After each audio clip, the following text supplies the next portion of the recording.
So ayan mga kadrama-rama, alam ko pong inaabangan nyo po no, yung next na mangyayari po dito sa Abot Kamay na Pangarap dahil sobrang nakaka-tense na nga po no, at saka nakaka-excite na nga din po talaga yung every episode po talaga na pinapakita ni Director dito sa Abot Kamay na Pangarap. At alam naman po talaga natin mga kadrama kung ano to, yung totoong nangyari talaga dito kay Lynette at saka dito kay Zoe dahil nga, nag-away nga po talaga sila doon nga po sa may isang room nga po talaga ng Apex no, dahil nga po nung time na yun talagang itong si Lynette ay meron pupunta nga sana doon kay RJ kaso itong si Zoe talagang nakipag-awayan pa talaga dito kay Lynette no.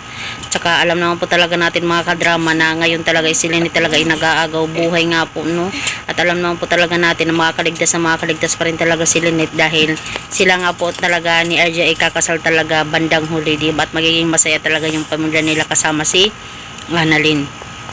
Alam naman po talaga natin mga kadrama no, na talagang sasabihin talaga ni Lynette yung katotohanan talaga dito kay RJ dahil alam naman po talaga na sana nga po talaga no ay si Lynette ay hindi talaga magka-amnesia kasi kapag nagka-amnesia siya sigurado talagang ibabaon na naman sa limot na naman yung mga ginawa na naman ni Zoe, diba? Kasi iba din kasi si Director parang nagkakaroon ng amnesia yung isang character para hindi masabi yung katotohanan kahit nga si RJ noon pa talaga hindi na ibalik sa kanya yung kanyang tamang alaala, diba? So ngayon talaga isasabihin talaga ni Lynette pag nakarecover po talaga siya dito kay RJ na sasabihin niya na RJ kailangan panagutan ni Zoe ang ginawa niya sa akin at saka sasabihin ni Lynette din na RJ may plano itong si Zoe na tuluyan ako, siya ang dahilan kung bakit ako nawalan ng malay at nagsimula ang sunog dito sa Apex. Kaya itong si RJ talaga ay hindi talaga mapagtanto, hindi talaga niya magawang isipin na yung anak niya na si Zoe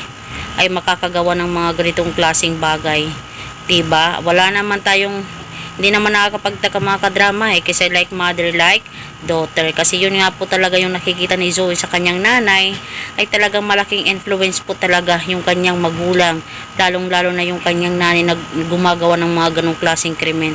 So ibig sabihin para kay Zoe okay lang, diba, na gawin yung mga ganong bagay, hindi na lang siya natatakot na kukulong siya ganito ganyan, diba?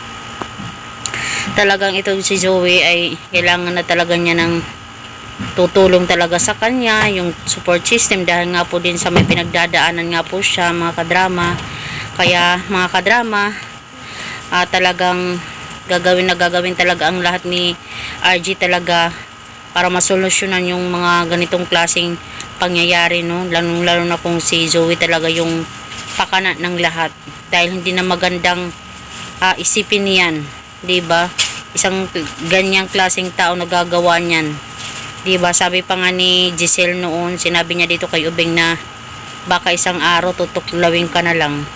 At yun ang sinasabi doon talaga ni Giselle ay si Zoe. Kaya kailangan talagang mas makilala pa talaga ni RJ itong si Zoe talaga dahil alam naman po talaga natin na si Zoe ay marami talagang mga sikreto na ginagawa. So yun lang po mga kadrama, maraming salamat again sa palagi niyong panonood ng aking video. Huwag niyo pong kalimutan na i-like, i-share, tsaka i-subscribe po yung aking channel. So yun lang po, maraming salamat, abangan.